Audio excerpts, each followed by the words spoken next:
أعوذ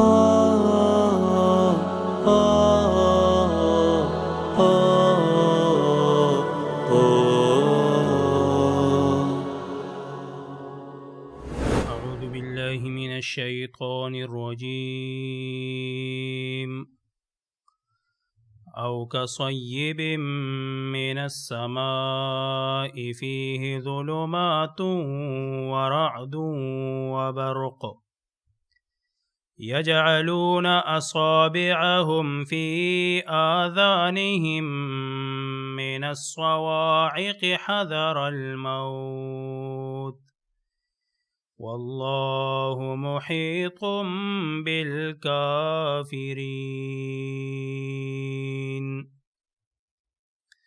سورة البقرة 19 نمبر آیت اول سپارات دویم رکوع. مخی آیت کریمه کې الله جل جلاله د منافقانو یو مثال بیان کو. عبدالله ابن مسعود رضی الله تعالی عنہ بعض صحابه فرمایي چې دا دوړه مثالونه د منافقانو ځکه محترم منافقان پټي نو داغي مثال سره وضاحت زیات ضروری دی. نو مخکې یو مثال بیان شو، اوس دا دویم مثال. حاصل د مثال بدای چې منافق خلق دی کله کله قرآن کریم ته غوږ ږدي، خو قرآن کریم کې بعضی اعتراضات بعضی ردونه په دې باندې وشي، نو دا منافقان غوږونو کې ګوتې ورکړي، دا خو زموږ خلاف خبرې شروع دي. داسې مثال الله بیانوي لکه یو سړی په تیز باران کې روان دی او باران کې ګړزارم وي، کله تیری وي، کله برېښنا وي، نو دا انسان په غوږونو کې ګوتې ورکړي چې دا د غوږ پرده مې ونه شلېږي.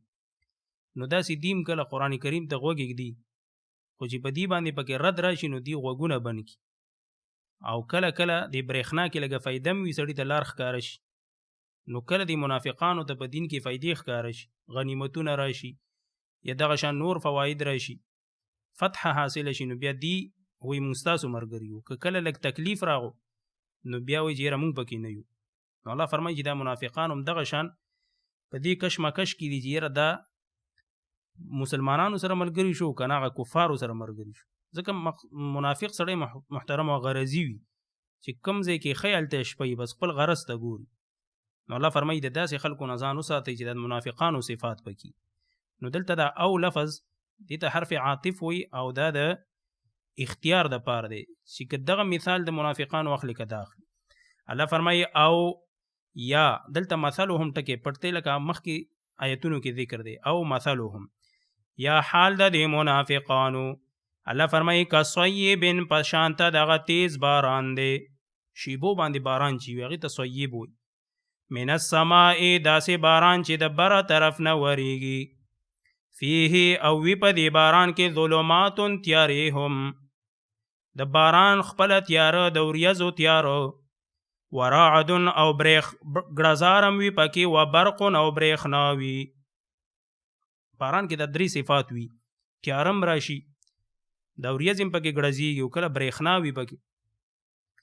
نو د دې باران والا سړي حال څه دی؟ الله فرمایي یجعلون اصابعهم، یجعلون دیږدي اصابعهم خپلې ګوتې. ټوله ګوته خو سړی غوږ کې نه ورکوي، لیکن مراد تی دا رؤوس اصابعهم، یعنی یجعلون رؤوس اصابعهم، دیږدي دا سرونه د ګوتو خپل، فی آذانهم خپلو غوږونو کې. دا د انسان فطرت دی چې کله داسې ګړزاري نو دی د غوږونه دا بندوي. دا ولې کوي؟ من الصواعق د تندرونو د وجې، بره نه تندرونه او ګړزاري نو د هغې د وجې نه دی غوږ کې ګوتې ورکړي. او د غوږ کې ګوتې څه له ورکوي؟ حذر الموت د یرې د مرګ د وجې نه، دې یریږي چې هسې نه د غوږ پردې مې وشلېږي او مړ نه شم. نو دا د منافق سړي حالم وي چې کله قرآن کریم کې په دې باندې رد راشي، لږ زوره نه راشي، نو دی بیا خپل غوږونه بند کړي او هغې ته بیا غوږ نږدي. جعل الاصابع محترمو دا ګوته ایښودلو ته وایي. د اذان کې راځي چې تاسو کله اذان کوئ نو د غوږ کې ګوتې کېږدئ. نو دا بعضې خلک جعل هر ځای کې په معنا د ګرځولو اخلي. نو پخوا به خلکو دا اذان چې کولو دا ګوتې به داسې تاولې دی غوږونو کې. اوس هم بعضې خلک کوي، دا صحیح طریقه نه ده، بلکې جعل کله په معنا د وضعي راځي. یجعلون معنا یزعون، دی به ایښودل اصابعهم دا د ګوتو سرونه په خپلو غوږونو کې.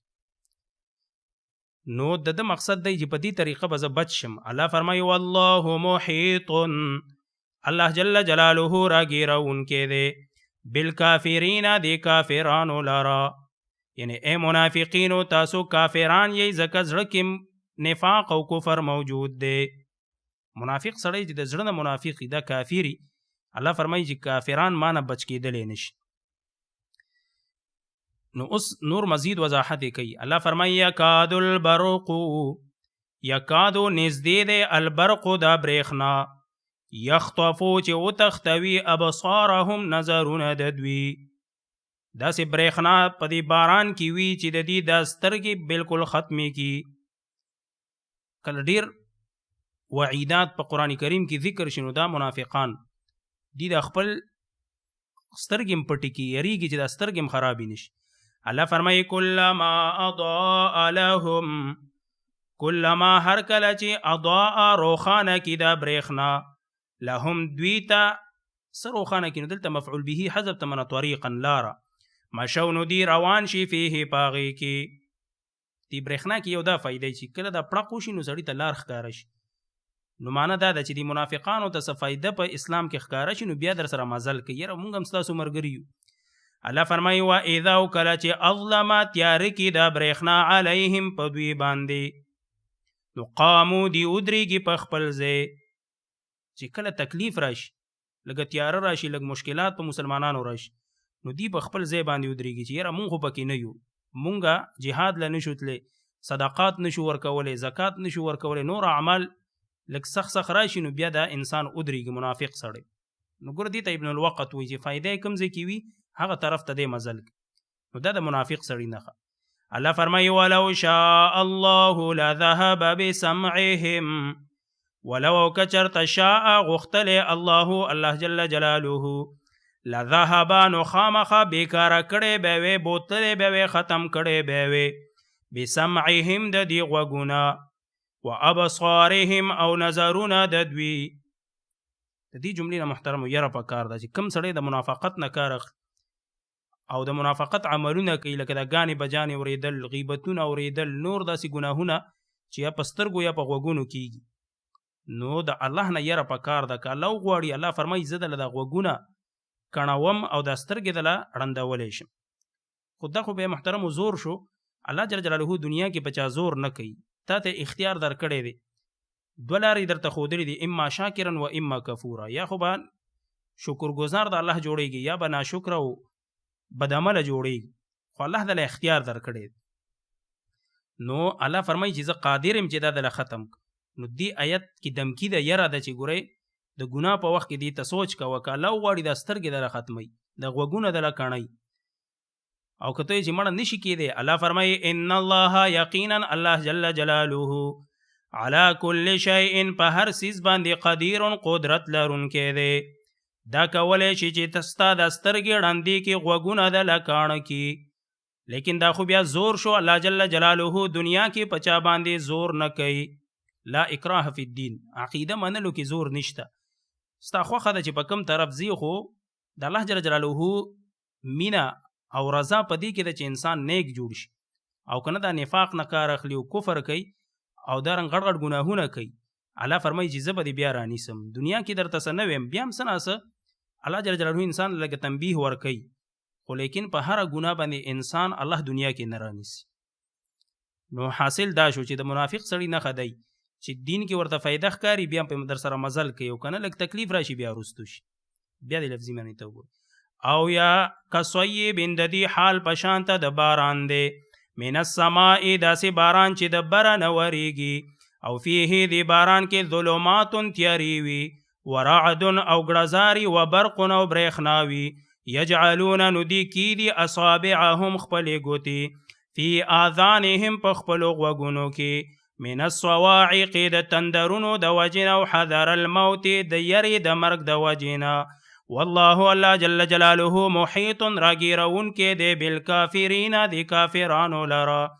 یکادو نږدې ده البرق د برېښنا، یخطفو چې وتختوي ابصارهم نظرونه د دوی، کلما هر کله چې اضاء روښانه کې د برېښنا، لهم دوی ته لاره مشونو دی روان شي فیه پاغې کې، واذا کله چې اظلما تیار کی د برېښنا او د رڼا علیهم په دوی باندې د لار نو قامو دی ودرېږي مخکې مزل نه کوي ولو شاء او کچرته غوښتلې الله جل جلاله لذهبا نو خامخا بیکاره کړی به وی بسمعهم غوږونه د دوی وابصارهم او نظرونه د دوی او ان الله یقینا الله جل جلاله على كل شيء په هر څیز باندې قدیر قدرت لرونکی دی. سبحانك اللهم وبحمدك اشهد ان لا اله الا انت استغفرك واتوب اليك.